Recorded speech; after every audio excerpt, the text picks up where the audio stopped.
Our guest on Mulligan Stew and the podcast and the YouTube channel is Adrian Sutherland, who lives in Attawapiskat, James Bay. Long way from anywhere. He's Cree. He's a traditional knowledge keeper, which means he keeps the stories that have been handed down from generation to generation in his nation and doesn't let them die.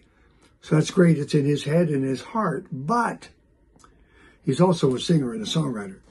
And those stories are showing up in his songs. That's what makes him very, very special. He released an album in 2021 called When the Magic Hits. I really liked him then. I really like him now. In that first album, he worked with Colin Linden, who was in Nashville, but knew how to produce him. He'd done, 10 to 12 Bruce Cockburn albums. Adrian had an old shipping container that he'd turned into a recording studio. And he needed someone to help him through it. And Colin Linden was the guy in Nashville. So now comes this new album called Precious Diamonds. And Colin's still in Nashville with the studio, but Adrian goes to him and they work out the songs. It turns out beautifully, beautifully. By the way, one song is called Precious, the other is called Diamonds. And Colin said, why don't you just call it Precious Diamonds? So that's what it is. Here's a conversation with a very, very, very interesting man. Adrian Sutherland. He's coming your way with music for this year. And we're going to have a surprise guest join us. It's Colin Linden. Enjoy this. Thank you. Yes, man. Sorry, how are you? Woo! Woo! Like we knew what we were doing. Yeah, I just got off the other interview. Kind of spilled into our Wait a minute, hold on a second. Are you stacking the interviewers up like cordwood? yeah. Yeah. Yeah, I went to have a washroom break and grab some water and before I just before I logged in here. And where have I found you? What part of the world are you in? I'm in Ottawa today. Yeah, yeah. Are you getting ready for a show on Friday? That's right. Yeah. Show tomorrow. Yeah. It's going to be at the National Arts Center. Congratulations. Thank you. No, really. Between that and the Billboard downtown Toronto? Oh yeah, yeah, that was really I love that. really awesome of Amazon Music to do that and support me in a huge way. Well, well, well, well. Okay. It was I went back and looked. It was September 2021 when we last talked about that first solo album of yours and Yeah. working with my friend Colin Linden. Yeah. Of course, you were in James Bay in your studio, and he was hmm in Nashville. hmm Did you ever think that you'd end up in Nashville in his studio? To be honest, no, I've never saw myself going down to Nashville to do any like recording. It just seemed to me like a far-fetched idea. Really? Yeah, And then, and then it happened. it happened. Yeah, it happened, and it was an amazing experience for me. Well, first of all, Nashville is where the songwriters live, go. It's like a songwriter's nation, right? Exactly. You're Yeah. surrounded by people doing exactly the same thing that you're doing. Yeah, that's right. Um, it was it was a great experience. I had amazing time down there. What you thought it was going to be like and what it was like. I wasn't sure what to expect. I was a little bit nervous going down there. I didn't know what to expect at all. And then being first time, being so far away from home and being in the US, I've never gone down there. So there were I was a little nervous and I didn't know what to expect. And you know, I um I'm always worried about what others will think of me, I guess sometimes in the music industry. And uh, maybe it's just because I'm a little bit modest, I guess at times, and um, I always think everyone's better than me, and I'm just like this, like, this guy from the north, uh, that knows some music, knows a little bit about songwriting, and maybe that has a lot to do with feeling smaller than everyone at times. So I was a bit nervous. How can a modest guy write a song called "My Rebel Spirit"? How does that work? I don't know. I think I was kind of feeling angry at the time. A little bit, feeling a little bit annoyed or irritated, and I wanted to be a bit more outspoken. Did you get a sense of how much I liked your music that first interview? Yeah, definitely. I Yeah. mean, it just struck me. It struck me. We had nothing in common. We had everything in common. It was amazing, and I knew it was going to play well. I knew it. Because you had the melodies, you had the song structure, you had Mhm. the thought process. And so I couldn't wait for Precious Diamonds. Just couldn't wait. Um, and so I started to play it.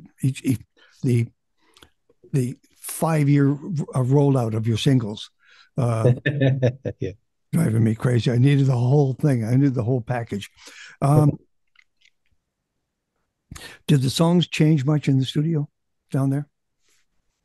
Not really, that was the good thing about working with Colin is he's great at keeping your ideas intact and just bringing them to life. And sometimes he's good at sort of maybe doing less, less with the music. Because I think as a songwriter or as artist, you sometimes get caught up in trying to do too much or making the song, too busy or, have too much to say.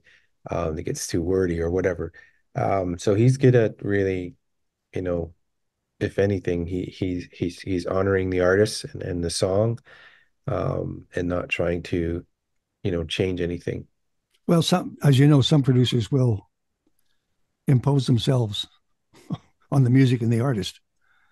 Absolutely. Yeah, that's I've had that experience. I think Colin would be like maybe the fourth producer I've worked with in my short career. Congratulations on the album. Thank you. Yeah, it's It's, exciting. it's Dan. Rightly so. Rightly so. Um, I know for a fact that you are acknowledged as a traditional knowledge keeper, and that would be storytelling and stories in traditional sense. But songwriting, music, getting the same message out like that's fantastic. Mhm. It's fantastic. Oh, by the way, I have a bit of a surprise guest for you. Oh.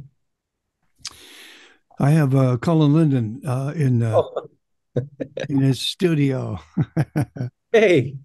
Hey, how you doing? Well, Good. I didn't expect to be on the call with you today, Colin. I've been following along with with all your stuff that you got going on. So just really really happy to see you today. Yeah, back at you. I wish I was up there for the launch of the record, but I hope you could hear Janice and me cheering you on because we were from a distance. Oh, absolutely. Colin, welcome. Thank you for sneaking. Great to see you, Terry. Thank you, buddy. How did you change anything because it was Adrian, because he was doing two songs in Cree, because he had come from his studio to yours, because he had come from James Bay to Nashville? Did you change? How did you adjust? Well, interestingly enough, for me at least, and whoops, and I think for you too, Adrian, by the time we actually got in a room uh, to work together, we had already made an album together, even though we were at such great distance. There was, I think, a pretty immediate feeling of comfort. I certainly felt that in us working together, and we kind of had a. I felt like we had the wind at our back a little bit because we had actually had to develop the communication of working together, you know, like we are now, through a machine from a long distance. And I think that kind of gave us, it actually gave us a really good head start on working for this. So I didn't have to change anything. And Adrian came in with, I mean, you came in with really, really good songs, and you were, as they might say, loaded for bear, or, really ready to do it. Good on you. Now, your ears would be fully and completely up listening to these songs come at you. You described Adrian as free in spirit, and the songs were. How does that word come about? Well, I felt like there was something driving the songwriting, especially, but also in the performances, that wasn't. It wasn't overly self-conscious. It was conscious in some ways. I think more about what you were writing about, Adrian. You were very, very focused on those things. And there's a personal element to them, but it was personal almost in context of a vision of the world that was bigger and more pure. And I think in that way, your performances were really, you didn't hold back anything at all. And I really think that comes through. I mean, I felt like even on the last record, you were in your studio in the far north, and I was in Nashville, and you still, gave it everything. But us actually being in the room together, I think it added something to it. And it was very free. It was unself-conscious, and it was purposeful, but it was very little of it was, focused on, hey, look at me. It was very ego free. And I think that made for really great music. So it's fantastic. Thank you for sneaking in like that, buddy. You don't mind if we just sit here and talk about you, do you, Adrian? Would you just, Terry and I have a history of just sitting and talking and letting the time go by. So I'll check out anytime you say, hey, thanks for coming. Hey, thanks for coming. I'm really great. Well, you and I have another conversation to happen, but thank you. Call me anytime. Thank you where I'm at. And you too, Adrian. Yeah. I'm so glad that the record's out, and I just feel like I can't wait for people to hear it, because I think it's such a beautiful record. So you guys have a great rest of conversation. Thanks, buddy. Just send your invoice to me. Thank you. Thank you. Bye. Yeah. See you guys. Yeah. Bye. Okay. How about that? There you go. That was fun. Yeah, thanks for that wonderful surprise.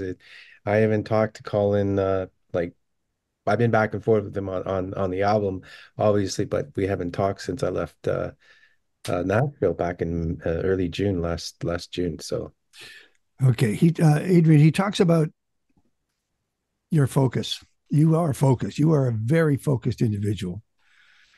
And what did you want? What collectively did you want to say with the second album? It's a chance for you to actually open your heart and speak to us. What did you want to say? well, I mean, like a lot of the stuff in music, I approach music, sometimes a heavy heart, and Yeah.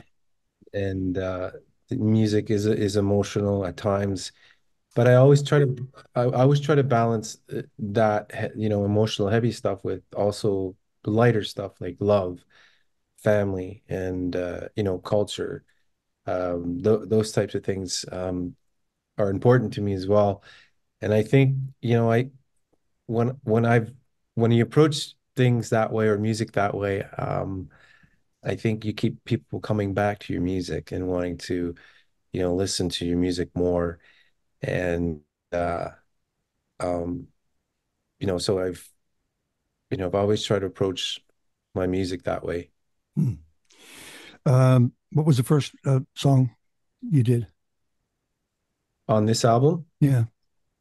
Oh, Sometimes that leads the way. I'm trying to remember what was the first song I've done on it.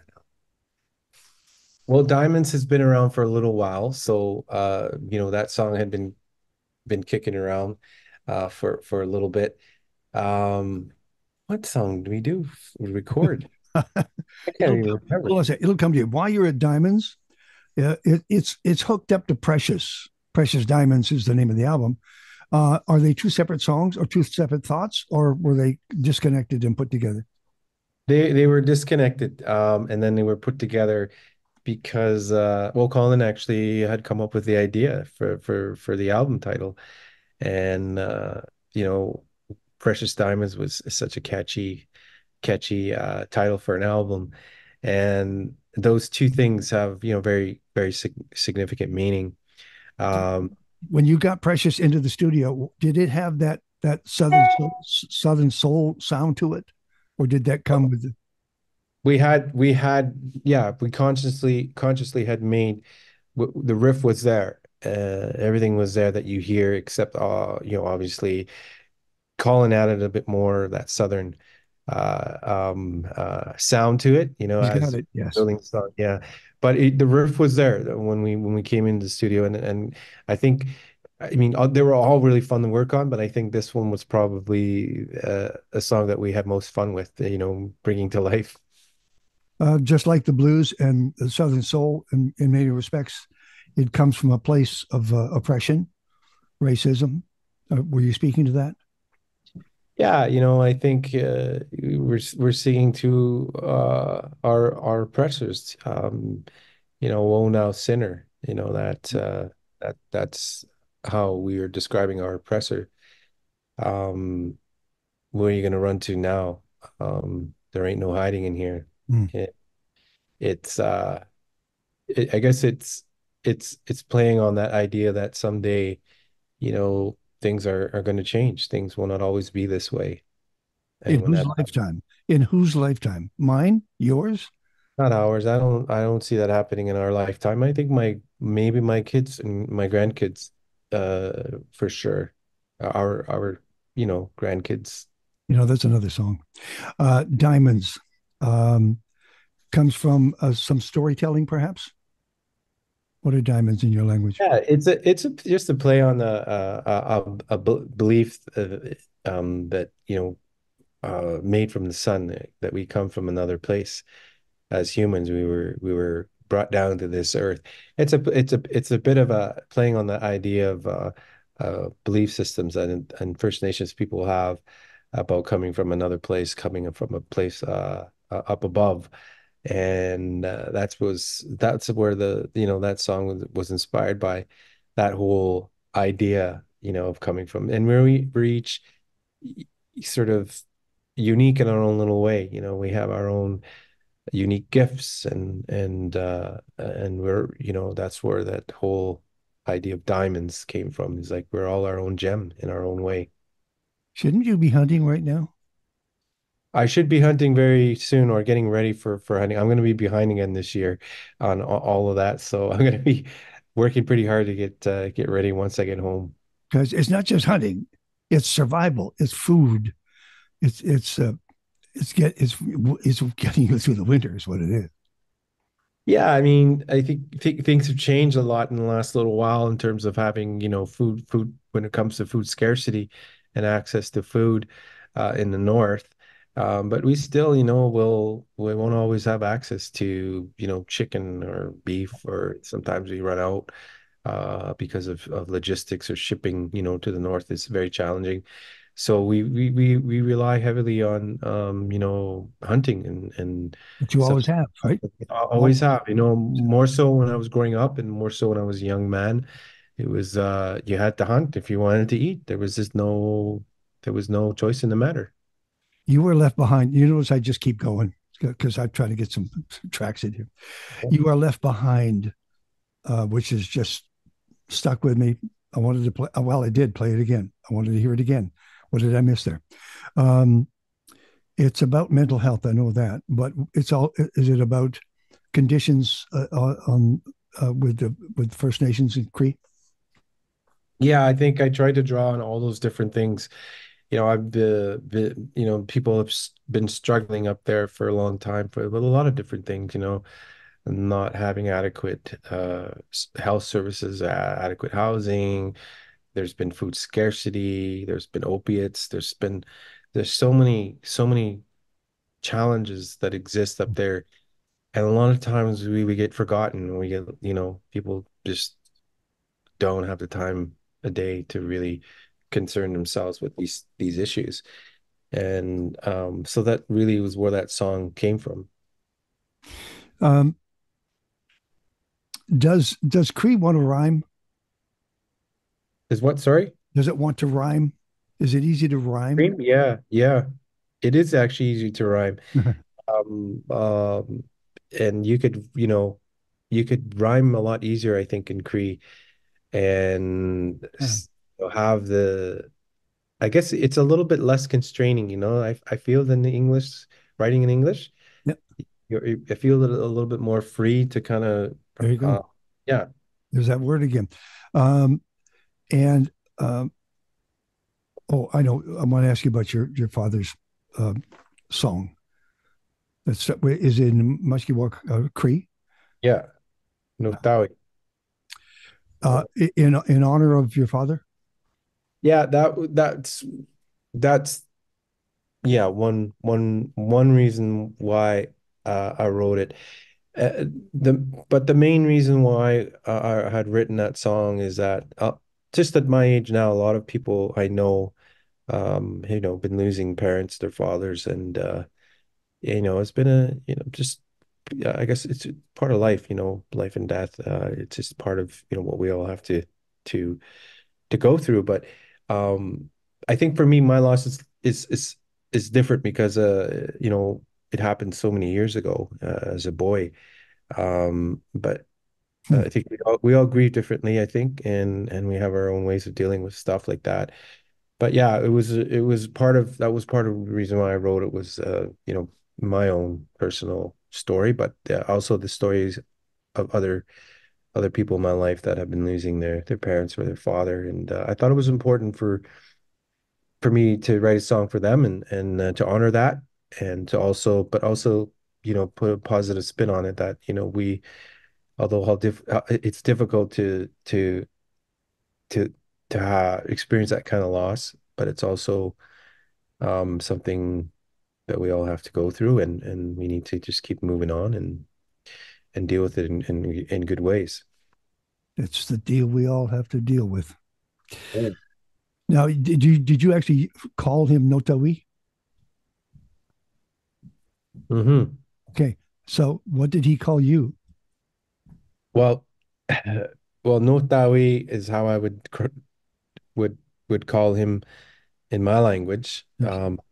But so it's a little bit difficult to to get into it because my father was not Cree. He wasn't in, he was Jewish, so he would have just called me my boy or Ah, uh son. So okay. All right.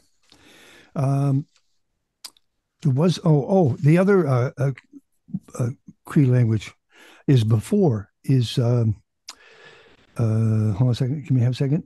Kiash. yeah, Gayash, Gayash.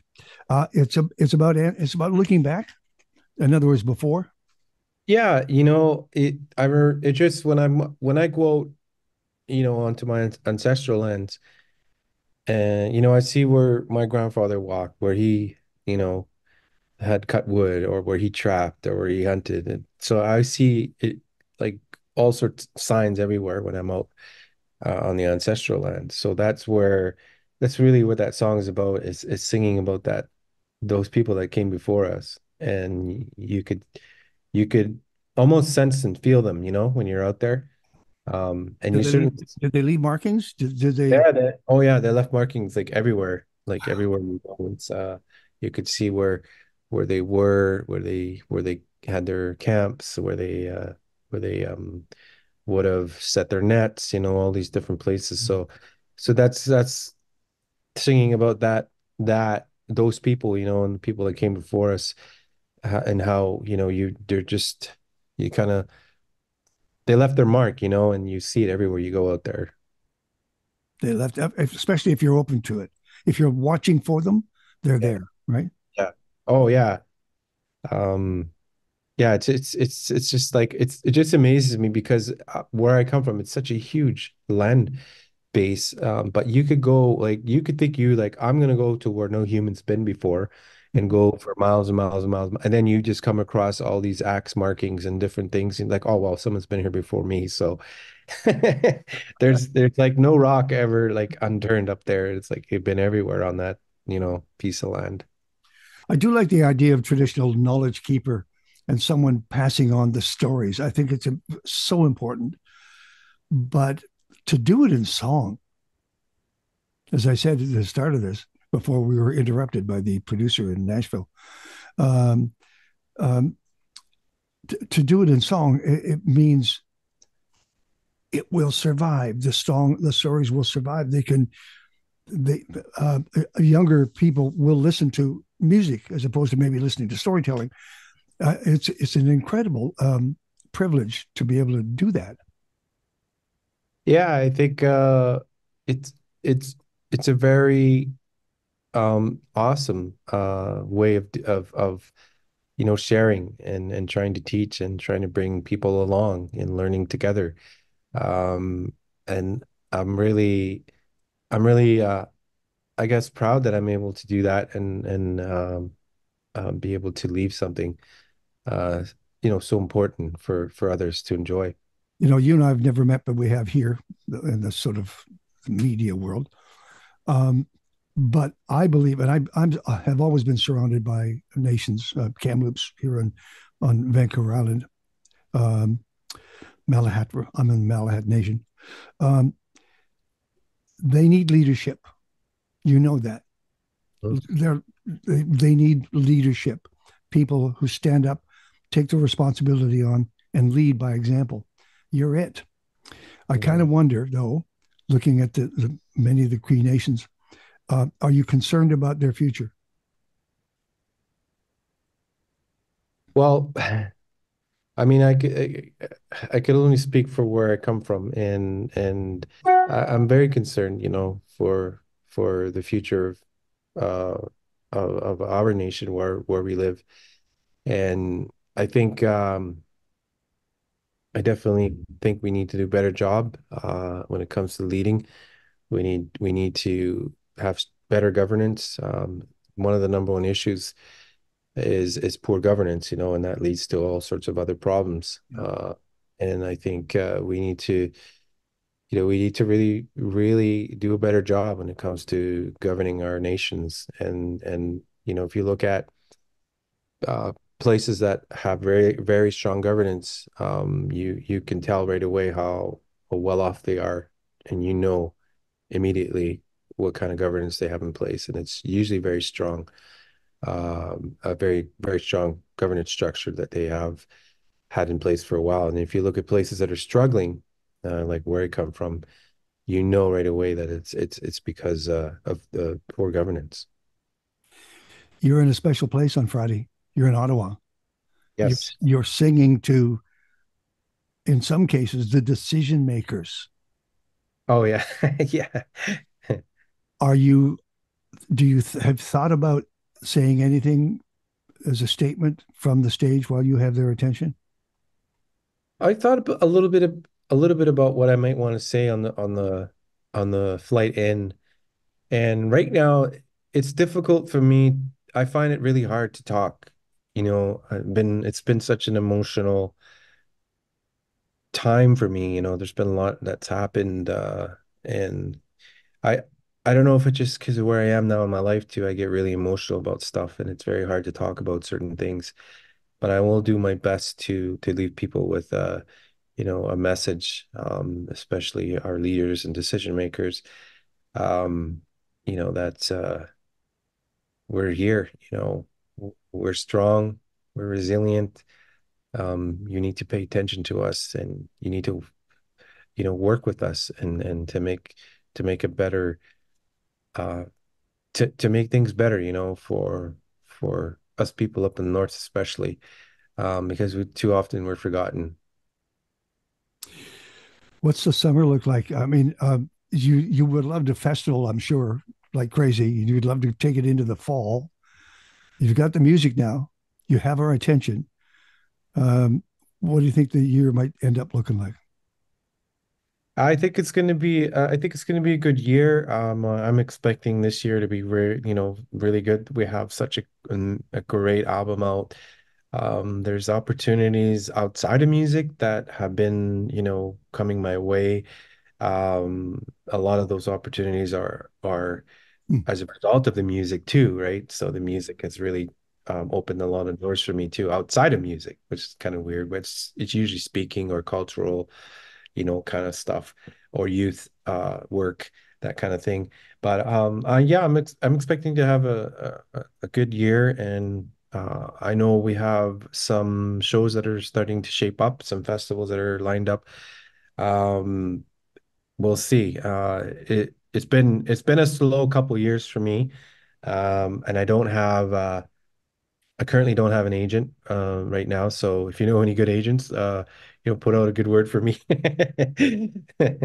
I will, I will include that front and center.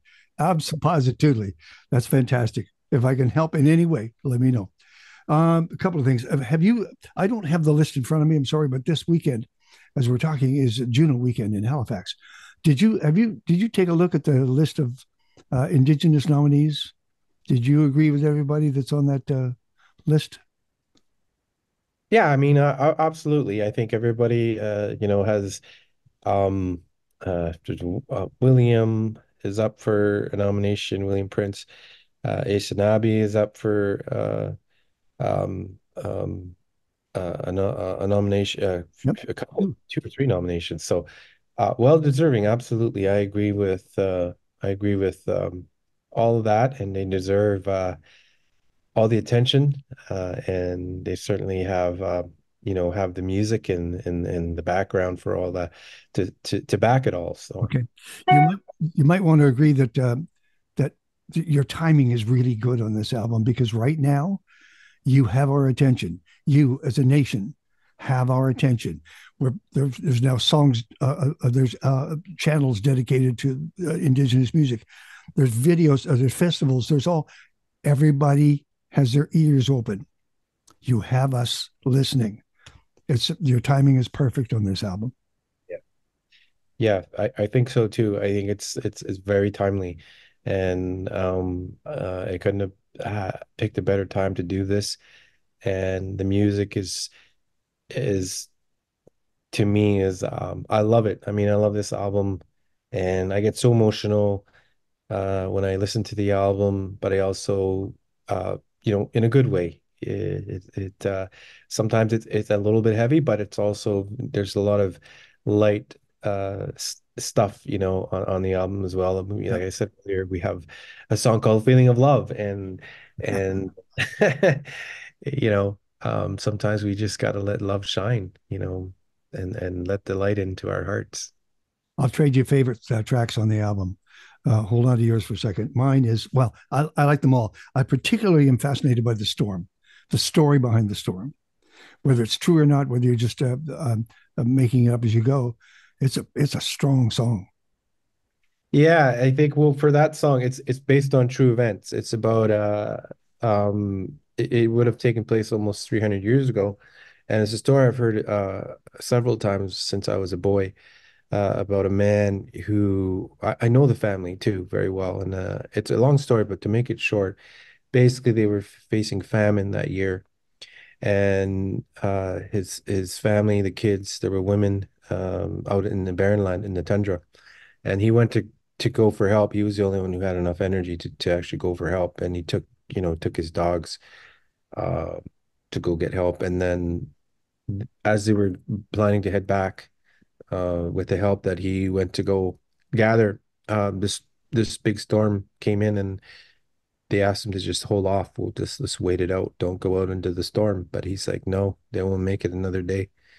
So he went back and out into the storms, and he never made it back to his family. So it's such a sad story, but th those are stories that are important, important to tell. And people were facing famine, feasting. My grandparents faced famine, many times, and I've been on the land and not had any food, for a long time. And I've felt what it feels like to be hungry, not have any food in your belly for days. It's such a difficult thing to go through. And we're talking about Canada, Yeah. And so it's important for me to tell those stories, and that story is really about that. There was one survivor, a young girl, and the dogs had the dogs that were I think three dogs that kept her alive, that kept her warm. They were buried in the snow when they found her, and the dogs had kept her warm because they had laid on top of her and kept her from freezing. She lived to be almost 90. This woman, she's deceased now, but I knew her very well for a long time. So it's her story. Yeah. Okay. Thank you for this. Thank you for your music. Thank you for just being you. Thank you for your time. Thank you for your thoughts. Thank you for your goodness. I appreciate it. I'm looking forward to seeing how this all rolls out. And I wish you the best. I hope to cross paths with you at some point. Thank you so much for having me. It's good chatting with you again. Thank you. Hello from CKUA. See you, bud.